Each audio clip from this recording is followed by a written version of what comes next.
Los cineastas mexicanos contemporáneos han dado a la industria interesantes muestras de renovación en su lenguaje al patentizar la diversidad cultural del país y al fijar un movimiento intrusivo de figurantes que habían sido ignorados por corrección política o desinterés.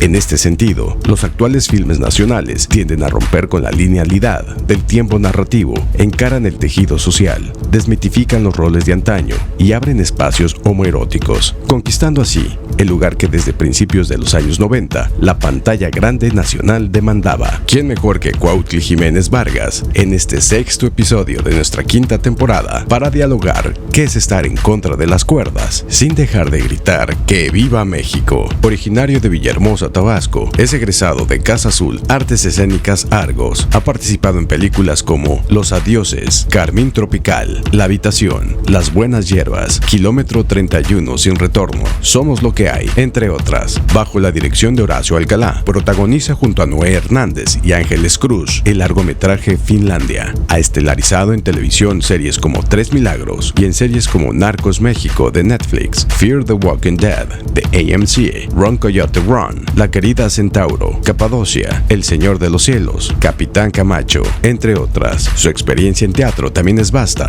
Podemos mencionar Buenas Personas, dirigida por Diego del Río, Boris Godunov, además de su colaboración con directores teatrales como Mauricio García Lozano, José Caballero, Claudia Ríos, Antón Araiza e Ignacio Flores de la Llama. Cuautli Jiménez Vargas, en diálogos con la comunidad.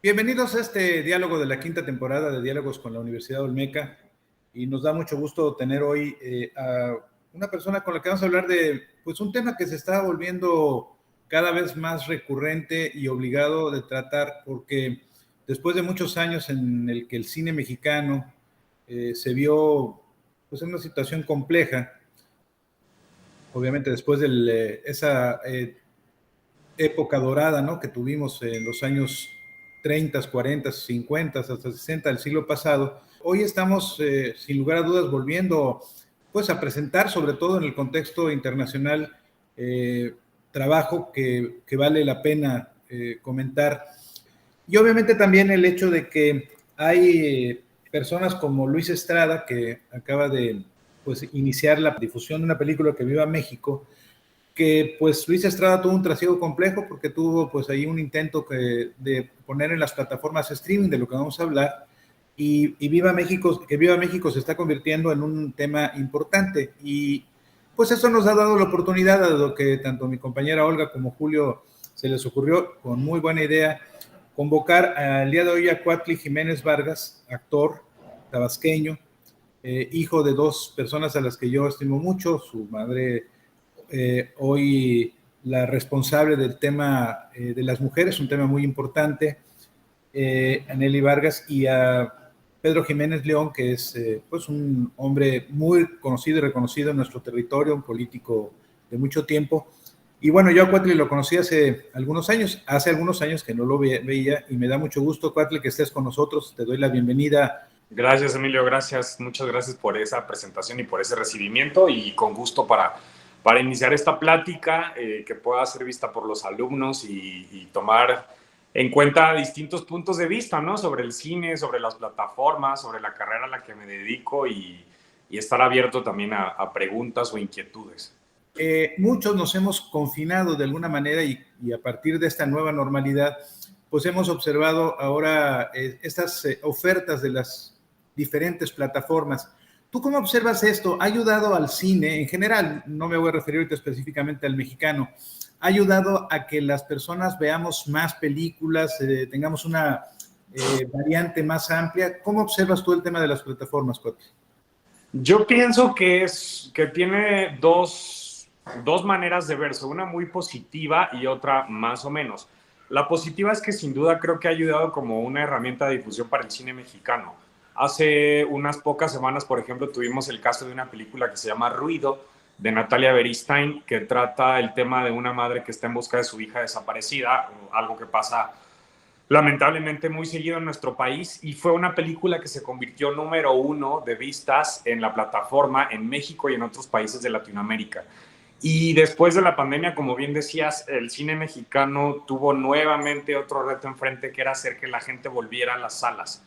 Después de una situación económica difícil como inicio, y después también de una especie como de comodidad que la gente encontró al estar en su cama o en la sala de su casa sentado, prender la tele y simplemente tener ahí un menú de películas y escoger. Y creo que ahí se volvió más difícil que la gente regresara a esa experiencia del cine, que es entrar en una sala oscura donde tus 5 sentidos están puestos en esa película de 2 horas, hora y media o 3 horas para prestarle toda tu atención. Entonces creo que en ese sentido las plataformas han sido beneficiosas. Ha habido muchas películas mexicanas y latinoamericanas que han encontrado ahí un gran público, y eso es por supuesto que muy bueno. Pero creo que el cine también, como experiencia audiovisual que se vive en una sala de cine, como te decía, con los 5 sentidos puestos ahí, con tus palomitas y todo, es algo que no debemos de perder. Y en ese sentido, por ejemplo, mi director Luis Estrada, el director de Que Viva México, que antes ha dirigido otras entregas como La Ley de Herodes y El Infierno, pues quiso retomar esta idea de regresar al público a las salas con una película como Que Viva México, que ciertamente el cine mexicano ha sufrido después de la pandemia. Ahí va recuperándose, pero todavía no llegamos a los niveles de asistencia que se tenían antes de la pandemia. Entonces creo que es un trabajo que todavía va a costar unos meses más o un par de años más, pero que ojalá se puedan retomar. Entonces, en ese sentido, para mí las plataformas como Netflix, Amazon, HBO, Disney son positivas porque ayudan a difundir, pero no creo que deban ser vistas como la única manera o el único acceso que tengamos a las propuestas del cine nacional y del cine en general, no solamente del cine mexicano. Cuatli, el tema de, y me referiría en general a las artes audiovisuales en las que debemos incorporar, sin lugar a dudas, por ejemplo, la televisión. Yo que tengo ya muchísimos años más que tú, pues he vivido este trasiego, ¿no? Que se dio. Yo soy, pues, parte de la generación del inicio de la televisión. ¿Qué era el tema de la mujer en los años 60, ¿no? Era la mujer buena, abnegada, con los hijos que Dios le diera, que se dedicaba a su casa y que, pues, a veces le tocaba un buen marido, pero en ocasiones no, ¿verdad? Un marido que la engañaba, muchas veces la dejaba, esos estereotipos, ¿no? De la mujer que se dio. ¿Era la mujer muy buena y abnegada o la mujer muy mala que se robaba al marido de la casa? El otro es que también los estereotipos, con aspectos, diríamos, la güerita, pues tenía que ser la dama joven de la telenovela, pero si alguien tenía algunos estereotipos más indígenas o de nuestra población media-baja, pues tendría que ser la que hacía los labores del hogar o tenía algunas condiciones. Y hemos visto en los últimos tiempos, bueno, por ejemplo, ahora con Roma, ¿no? Esta película de hace 4 o 5 años, sí, ¿no? Obtuvo el Oscar, en donde vemos a estos estereotipos y también incluso a una figura que aparece en esa película sin un antecedente cinematográfico, pero que, bueno, manifiesta, ¿no? Caracteriza. Hoy, por cierto, Yalitza ya no es solamente actriz, está siendo productora, ¿no? Le dio un espacio. Ese contexto, ¿tú cómo lo observas actualmente? Yo creo que seguimos. No ha cambiado mucho respecto de los años 60 para acá. Esa es la verdad. Yo participé en un inicio de este colectivo de Poder Prieto. Quiero decirte que ya no formo parte de él por una decisión personal, pero sin embargo coincido en muchos de los puntos que ellos observan y muchas de las acciones que están llevando a cabo. Es una realidad que el medio en México y en todas partes del mundo, pero hay que hablar del caso mexicano, está todavía con una visión bastante machista, bastante racista, bastante clasista, bastante gordofóbica, que ahora se ha hablado mucho del tema. Todo eso es cierto. Mira, por ejemplo, en la televisión hay una cosa que yo llamo el síndrome de Valentín Pimstein. Valentín Pimstein fue un productor en los años 70 que hizo estos clásicos de la televisión que triunfaron. Las telenovelas más famosas de esos. Exactamente, como Los ricos también lloran y estas cosas. Y me refiero con el nombre de Valentín Pimstein porque es como una visión muy estereotipada y muy antigua de la televisión y de cómo se deben ver los personajes. Yo empecé a trabajar, yo estudié en Casa Azul, que es una escuela de actuación de 2003 a 2006, hice la carrera. Luego estuve como 4 o 5 años haciendo prácticamente solo teatro. Y luego empecé hace 10 años más o menos a buscar oportunidades en el cine y en la tele. Y en la televisión fue donde primero se abrió la puerta y donde he podido desarrollarme más. Y fue por una coincidencia. Fue porque en ese momento se abrió en la televisión esta temática bastante lamentable en un sentido, pero bastante realista en el otro, de las narcoseries. El Señor de los Cielos, La Señora Cero, todas estas que hizo Telemundo, que hizo Argos, creo que estuve en todas. Y lo que observé, por ejemplo, después de unos años de hacerlas, es que solo me llamaban para hacer ese tipo de personajes. Y hace 2 años me tocó trabajar por primera vez en una telenovela en Televisa con un director que me invitó a hacer por primera vez, después de 15 años de haber egresado de la escuela, el primer personaje en el cual yo tenía una carrera profesional, ¿no? Y entonces me tocó interpretar en ¿Te acuerdas de mí?, esta telenovela de Carmen Armendariz, un personaje de un fiscal anticorrupción. Entonces cambió radicalmente como el tipo de personajes que me daban, y creo que ese es, digamos, ahí me tocó como vivir en carne propia, que efectivamente hay una visión muy antigua de cuál es el tipo de personajes que debe ocupar cada perfil de actor o de actriz, ¿no? Entonces, creo que las cosas se han movido muy poquito. Creo que incluso los contenidos que siguen haciendo las plataformas en México son tradicionalmente con esa visión. Creo que tiene que ver con que en México tradicionalmente somos un país telenovelero, hay que decirlo así, con esa claridad. Ha habido intentos por ir cambiando cada vez más esas narrativas. Ha habido ejemplos muy interesantes. Argos, por ejemplo, que es una productora audiovisual, ha hecho esfuerzos por cambiar esas narrativas y ha hecho series que por lo menos han puesto en duda ciertas cosas, ¿no?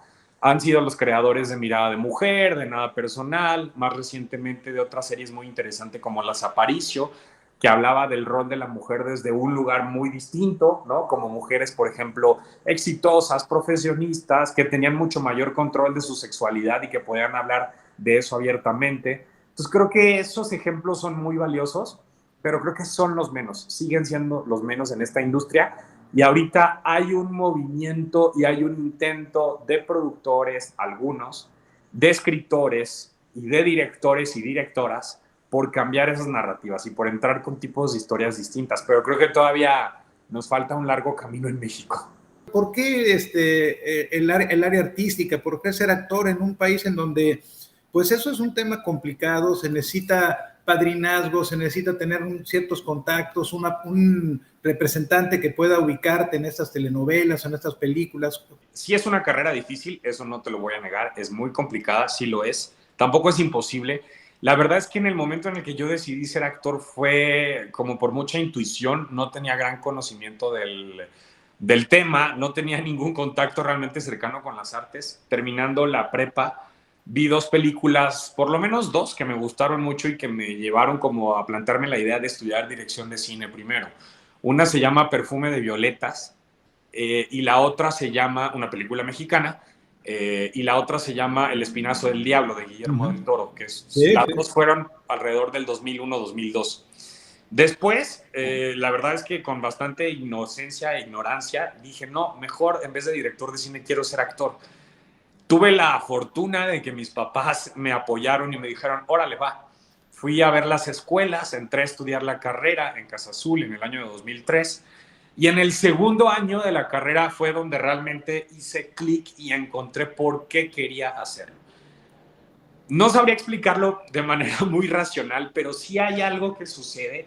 La parte del actor, lejos de lo que mucha gente se pudiera imaginar, tiene que ver mucho con hablar de la condición humana. Se parecería mucho en ese sentido a la carrera de psicología, porque tú lo que haces es estudiar a un personaje a partir de las pistas que te da tu texto y empezar a construir cuál es ese universo de obsesiones, de frustraciones, de dolores, de amores, de cosas luminosas y cosas oscuras, para después de analizarlo, darle vida a través de tu cuerpo y ponerlo delante de una cámara o arriba de un escenario. Y eso creo que fue lo que yo descubrí en el segundo año de la carrera montando un clásico del Teatro Universal que fue Casa de Muñecas, de Henrik Ibsen. Sí. Y en ese examen fue la primera vez que yo dije, claro, de esto se trata. Y la primera vez donde por segundos sentí esta sensación en la que realmente me estaba desprendiendo de mí y dejando que el personaje hablara y llevando una escena dramática donde pasaban cosas muy fuertes. Y algo de esa adrenalina como que me hizo conectar y dije, sí, estoy en el lugar correcto. Pero eso tiene que ver, digamos, con el oficio del actor al momento de estar trabajando con un texto. Hay otra parte que es la más compleja, la más complicada, que tiene que ver con colocarte tú dentro de este mercado y dentro de este sistema que es la industria audiovisual y también la industria del teatro en México, ¿no? Que eso no te lo enseñan en la escuela, que es muy difícil aprender después y que es lo más complicado para ya obtener los trabajos y las oportunidades. Y en ese sentido te diría que yo no tuve padrinazgos ni tuve gente que en un inicio me pusiera ahí, pero sí hice algo que creo que fue clave, que fue tener una buena preparación. Estar en una muy buena escuela. Casa Azul en ese momento tenía 3 años de creada, nadie la conocía, todo el mundo hablaba del CEA, del CEFAT o de Bellas Artes, pero Casa Azul tenía muy buenos maestros. Tenía maestros que se dedicaban a hacer teatro, actores, directores, dramaturgos, escenógrafos. Entonces tuve una muy buena formación de 3 años porque fue el sistema de la carrera. Luego mucha gente me dice, oye, es que ¿qué necesito para ser actor? Y hay muchos caminos. Hay gente que estudia solamente unos cursos y se mete a actuar. Pero yo creo que la carrera te da una formación muy integral porque te prepara físicamente, vocalmente y en toda la parte de análisis de texto y te da muchas referencias, que eso es lo que hace la academia. Te da muchos referentes y por eso yo creo que fue muy valiosa esa formación. Y después lo que sucede es que me tocó 1 año y medio más o menos de tocar puertas y de que no se abrieran. Fue muy difícil y fue muy complicado al inicio. Y lo que yo hacía, pues, fue tal cual ir con los directores de casting, hacer una lista de quiénes eran los que estaban audicionando en México para televisión y cine, ir con ellos, entregar mi currículum, dejar mis fotos y ser muy insistente. Ver quién se cansaba primero. Y de repente se cansaron algunos de ellos, me dieron algunos pequeños personajes, por ejemplo, en Capadocia y en El Señor de los Cielos fue de las primeras cosas que yo hice en televisión. Y lo que sucede obviamente es que ya a partir de ahí, cuando te ven trabajando y les gusta tu trabajo, ya entonces se empieza a recomendar de alguna manera solo. No quiere decir que el camino se haga fácil, pero de alguna manera ya te van ubicando y van viendo, ah, mira, hizo este personaje y estuvo padre, hizo esto y así. Y fue un poco la manera de colocarse. Hay, por ejemplo, ciertas personas en el medio que piensan mucho en este tipo de cosa de las relaciones, que yo creo que sí funcionan, pero es una óptica distinta de verlo, ¿no? Porque recuerdo compañeros que me decían, oye, vamos a la fiesta del festival tal o vamos a la fiesta de tal premier porque vamos a conocer a tal productor y entonces ahí en la fiesta nos hacemos cuates y nunca fue mi estilo, la verdad, no me gusta ese tipo de cosas, pero en lo que sí creo es que las relaciones se van construyendo después con tu trabajo. Y entonces lo que ha pasado es que de repente maestros que estuvieron conmigo, directores con los que trabajé en un inicio en mi carrera, después me llaman porque a la hora de trabajar saben que mi trabajo es bueno y que soy un tipo disciplinado y responsable. Entonces yo apelo más como a ese tipo de relaciones que después te van recomendando para otras chambas, más que a buscar como digamos, hacer relaciones públicas solamente para el mero hecho de colocarte ahí, pero perdiendo de vista, pues, que el desempeño en tu trabajo es importante, ¿no? Y bueno, a partir de ahí, hace 10, 11 años, empezó mi búsqueda de oportunidades en cine y en televisión. En televisión me empezó a ir muy bien, afortunadamente, en ese inicio. Y el cine es un medio que he tocado más, sobre todo en los últimos años, ya con personajes más importantes. He hecho películas desde hace mucho, pero eran como apariciones muy chiquitas, beats. Ya tengo un representante, pero los primeros años fue buscar la estrategia yo mismo, ¿no? Sí. Has hablado, no ha sido fácil, sí, pero has recorrido un camino ya que seguramente en una visión retrospectiva por el espejo retrovisor del automóvil dices, caray, pues sí he avanzado, ¿no? Sí. Han sido buenos kilómetros, pero sí he tenido que pasar ponchaduras de llanta, se descompuso el coche, y eso en muchos seres humanos provoca pues depresión y desánimo y decir, híjole, ya no, nos pasa mucho, ¿no? En estudiantes universitarios que desertan porque dicen, pues esta no era mi carrera, o hacia dónde voy, o problemas familiares. O sea, hay una serie de componentes, ¿no? Multifactoriales que inciden. ¿Cómo resolver eso, Cuatli? ¿Cómo en un ámbito tan complejo como el artístico, esas partes donde dices, híjole, pues cuando dices, estuve 1 año y medio tocando la puerta y no me abrían, y pues muchos dirían, oye, ahí muere, ¿no? Voy a hacer otra cosa porque esto no. ¿Cómo se vence eso en un momento determinado como ser humano? Yo creo que uno tiene que ver con la vocación que tengas, con la pasión que tengas por ese camino que elegiste. Y el otro tiene que ver también con una cosa que yo sí siento que generacional. Yo tengo 38 años, pero creo que generacionalmente ha cambiado mucho en los últimos años, sobre todo con las generaciones más jóvenes, que tiene que ver con el hecho de asumir y aceptar que la vida es eso. La vida son etapas buenas de bonanza y etapas de crisis, etapas de frustración y etapas de éxitos, y que eso es algo normal, natural en esto. Entonces, en ese momento en el cual yo me encontré 1 año y medio de tocar puertas y que nada sucedía, que nadie abría la puerta y nadie me daba una primera oportunidad, lloré, me sentí muy frustrado, me sentí mucho coraje incluso porque decía, bueno, tengo la preparación, tengo la vocación, tengo la convicción de dedicarme a esto y aún así no está sucediendo. Pero hubo algo de mí, de orgullo, de temple, de temperamento y de la vocación también que me hizo decir, hay que aguantar y hay que seguir. Y luego vino la satisfacción justamente de decir, sí se puede. Hay periodos de prueba muy difíciles, pero hay un punto en el que tú tienes que empujar un poquito más para que terminen de suceder esas cosas. Y yo siento que algo, y esta es una visión muy particular, muy personal, que podrán estar de acuerdo conmigo o no, que siento que en los últimos años, no sé, las maneras de observar las cosas y en la manera en la que se han desarrollado muchas cosas, cada vez tenemos menos tolerancia a la frustración. Y entonces queremos que todo salga a la primera. Yo recuerdo que muchos amigos me decían en un momento después de terminar la carrera, oye, ¿por qué no te metes a un reality show? Métete a Big Brother, métete a este. Y yo decía, porque yo no quiero ser famoso per se. No es mi objetivo salir en la tele. Mi objetivo es hacer una carrera como actor y tocar estos personajes. Y a lo mejor el reality show va a ser un camino fácil que me va a poner ahí, pero después, ¿qué va a pasar conmigo? No va a pasar absolutamente nada. ¿Qué te dejan esos personajes o qué te han dejado esos personajes? ¿Hay algo que tú hayas, diríamos, adaptado y adoptado en tu devenir como persona? Pues no sé si tal, o sea, sí hay personajes que me han enseñado mucho. Justamente yo creo que han sido los que he tomado más últimamente, ¿no? En el cine, que me han enseñado a resistir y precisamente ha sido como por la investigación que he hecho. Hace 3 años hice una película que se llama Finlandia, que tiene que ver con la comunidad Mushe, que es esta identidad trans en el istmo de Tehuantepec. Entonces interpreté a una Mushe de Oaxaca y con esa experiencia me fui a Juchitán, conocí a una chica Mushe real que se llama Estrella Vázquez, que estuvo en la portada de una revista de la Vogue México hace como 2 años, y ella tiene una historia de vida muy, muy dura. Y justamente investigando acerca de eso y documentándome de todas las experiencias que ellos y ellas tienen, pues lo que me di cuenta es que de repente nosotros nos ahogamos en un vaso de agua y hay personas que tienen experiencias de vida y condiciones y entornos muy, muy difíciles y aún así logran salir adelante.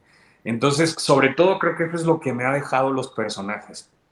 Y por otro lado, he hecho de todo, Emilio. He hecho desde La Rosa de Guadalupe hasta películas, digamos, de autor o de arte.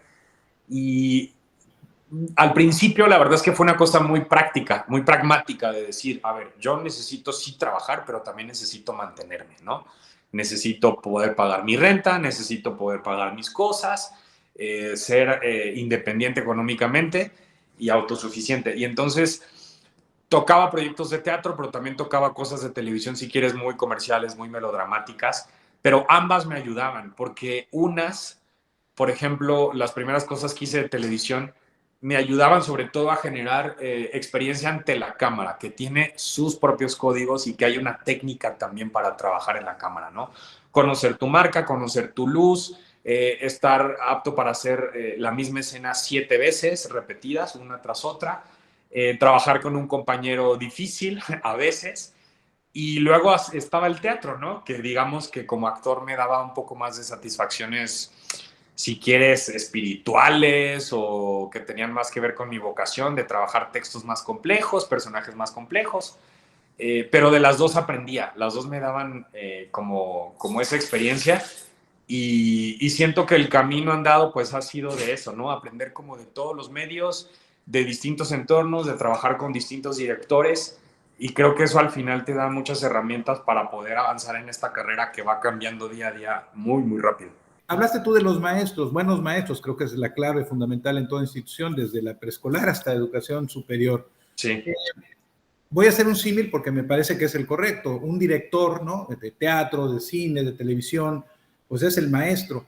¿Qué has aprendido tú?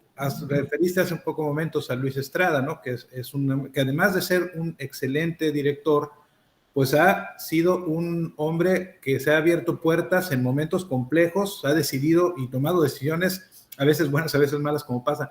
¿Qué has aprendido tú de tus directores? Lo que aprendes trabajando con ellos es de alguna manera el punto de vista que tienen para observar el mundo. Eso es lo que hace un director en una película, en algo audiovisual, ¿no? Porque al final el director lo que tiene una historia, pero depende del director, decide poner los acentos y los focos en ciertos puntos de la historia y en otros no. Y si viniera un director distinto, seguramente pondría el énfasis en otros puntos distintos del que vino antes.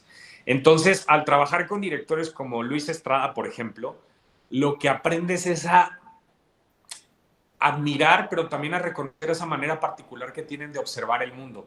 Con Luis Estrada nos pasó, por ejemplo, que en la lectura de guión, que fue la primera vez que nos reunimos todo el elenco, donde estaba sentado en esta mesa, que ahí sentí la verdad una satisfacción muy bonita de decir, estoy compartiendo con gente que admiro mucho, Damián Alcázar, Joaquín Cosío, Poncho Herrera, Ana de la Reguera, Angelina Peláez, Ana Martín, y esa vez Luis nos leyó una carta como de 2 hojas, con referencias de Octavio Paz, con referencias incluso de artistas plásticos y con referencias de la caricatura mexicana en la prensa, de por qué él estaba haciendo esta película Querido México, de por qué quería hablar en estos términos de la polarización, por qué quería hacer esta crítica a la familia mexicana, al pueblo mexicano, tanto a los ricos como a los pobres, esta sátira tan ácida y de humor tan negro donde le da a todos por igual.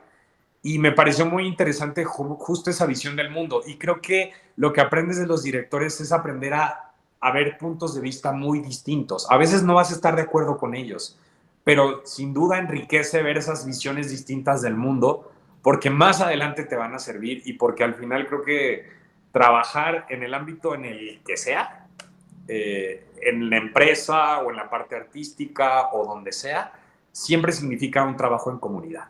¿Estás preparado, Cuatli, para esta transición? Porque hoy eres un hombre de 38 años, ayer eras un hombre de 23, 24 años, y mañana los papeles tendrán que ser ad hoc, acordes a tu nuevo estatus físico, a tus características, a tu mayor aprendizaje. ¿Cómo puede el actor entender eso?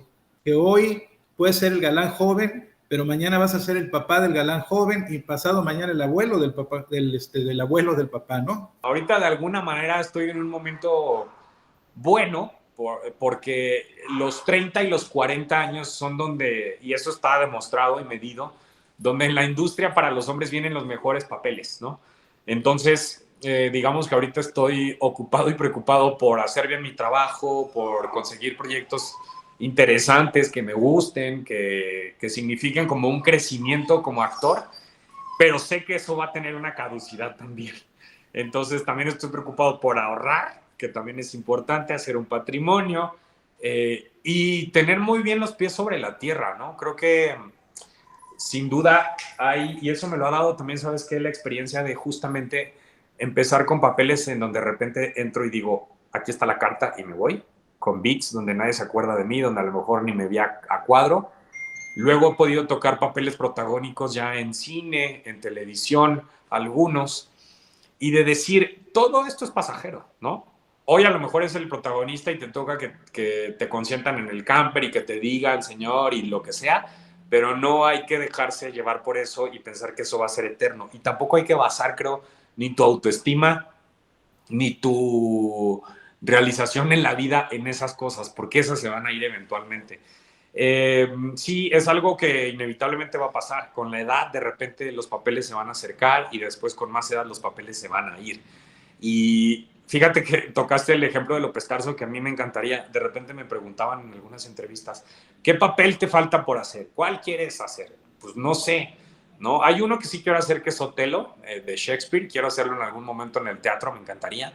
Pero fuera de eso, más que hacer tal o cual papel, me gustaría tocar ciertos temas en proyectos, ¿no? Y eso es algo que va a ir pasando, porque de repente puede haber una historia que ni por aquí me hubiera pasado por la cabeza, pero al leer el guión digo, híjole, esto está buenísimo, quiero contar esta historia. Pero sí me gustaría tener una carrera como López Tarso, en el sentido de decir, trabajó hasta el último día de su vida, teatro, televisión, telenovelas, cine. Fue un hombre que estuvo activo todo el tiempo y que tuvo, en ese sentido, pues la experiencia de trabajar con Buñuel, pero con Juan Osorio, pero en telenovela, pero a la vez la primera película nominada al Oscar como película extranjera, que era mexicana, hacer teatro con los grandes maestros del teatro mexicano en el siglo XX. O sea, fue un hombre que tocó en ese sentido como muchas experiencias. Y ahí me parece que hay una carrera como muy valiosa, ¿no? No sé si voy a estar preparado para cuando las oportunidades empiecen a alejar. Espero que sí, espero tenerlo muy claro, pero sin duda es algo que pasa. Y también con las chicas, por ejemplo, este medio, existe racismo, existe clasismo, pero también existe mucho machismo, ¿no? De repente las mujeres después de los 40 años pareciera que no existieran en la televisión mexicana. Me tocó hacer una serie, por ejemplo, y era muy fuerte ver cómo éramos los protagonistas jóvenes y luego estaban los padres. Pues en el caso de las mujeres que hacían de mamás de las protagonistas eran de la misma edad que las protagonistas o apenas 4 o 5 años mayores. Era absolutamente inverosímil. Pero algo pasa en la televisión donde las mujeres después de los 40 parece que no se les permitiera y ahí tenemos un problema muy grave también. Nosotros en la universidad trabajamos un proyecto que se llama Educación Permanente y a lo largo de la vida, porque pensamos que uno desde que nace hasta que muere, pues tiene que seguir aprendiendo. ¿Tú cómo observas eso? Creo que sí, también al paso del tiempo siempre es necesario volver al aula, ¿no? Tomarte un taller, en el caso de los que se dedican a otras profesiones, un diplomado, una maestría, un doctorado, siempre como volver a eso te ayuda a limpiar como la perspectiva. Pero también en los procesos de trabajo vas aprendiendo mucho. Pero sí, creo que el aprendizaje nunca acaba, nunca acaba. Nosotros les insistimos mucho a nuestros estudiantes el tema del aprendizaje del idioma. Es una puerta que te abre muchas posibilidades, muchas opciones. ¿Cómo consideras esto tú, coach? Es fundamental. Y si yo hubiera estado tan consciente de eso, le hubiera echado más ganas a mis clases de inglés en la prepa, porque yo estuve en una escuela bilingüe, primaria, secundaria y prepa, pero la verdad es que nunca fui el más aplicado en el inglés. Y sin embargo, gracias a esa educación, pues tengo un nivel bastante aceptable, ¿no? Para poder hacer castings en inglés. Claro, lo que ha pasado en los últimos años es que he seguido estudiando, ¿no? Entonces ahora tengo un maestro y un coach, que además es actor, con el que sigo estudiando inglés, me sigo preparando y con el que cada que tengo una audición en inglés, pues voy con él, preparo la escena, la estudio y eso sí, fíjate, lo sigo puliendo constantemente, eso es súper importante.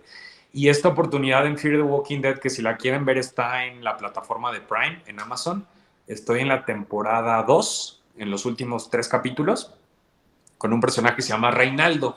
Y eso está pasando cada vez más en el audiovisual, ¿no? Cada vez hay más coproducciones, intercambios o incursiones de personajes mexicanos o latinos en las producciones americanas. Entonces, esa producción fue hace más o menos 5 o 6 años. Hice audición y de un día a otro fue de, ok, ya te quedaste, tienes que viajar a Tijuana porque eso lo grabamos en la frontera. Y afortunadamente pude desarrollarme bien en los 3 capítulos, que además me tocaron directores distintos. En el primero fue un director mexicano, en el segundo fue un director inglés y en el tercero fue un director creo que australiano. Y era importante el inglés para hablarlo. Claro, yo hacía un personaje de un mexicano hablando inglés, entonces la cuestión del acento no importaba tanto, que tuviera ya un acento, pero también era una cuestión de cuando hacían corte, poder comunicarte con el director en inglés y con el resto del equipo. Entonces sí, es súper importante tener esa competencia del idioma, Entonces, échenle ganas. Te agradezco de verdad que nos hayas dado este espacio. Gracias a ti. Cuatli, te deseo lo mejor. Te mando un abrazo afectuoso. Muchas gracias por el espacio. Fue un placer platicar contigo y espero que más adelante podamos volver a hacerlo y nos compartas tus éxitos que deseamos y seguro tendrás. Muchas gracias, Emilio. Gracias por la oportunidad a la universidad, a TVT también en este caso. Y pues fue un placer de tener esta plática contigo. Gracias, saludos a todos tus estudiantes y no se pierdan Que Viva México, que siga en cines. La serie Contra las Cuerdas, que está en Netflix también. Y si se dan una vuelta acá por la Ciudad de México, en el musical 7 veces Adiós, que estrenaré la primera semana de mayo. Un abrazo afectuoso, Cuatli Jiménez. Abrazos a todos, gracias. Y a todos los que nos hicieron el favor de escucharnos en este programa de la quinta temporada. Muchas gracias, creo que fue un placer platicar con Cuatli, que pues obviamente evidencia, ¿no?, que el trabajo, sobre todo sobreponerse a las dificultades, es parte importante de la vida. Hay que seguir caminando en ese sentido. Nos vemos en este próximo diálogo en la quinta temporada. Hasta la próxima.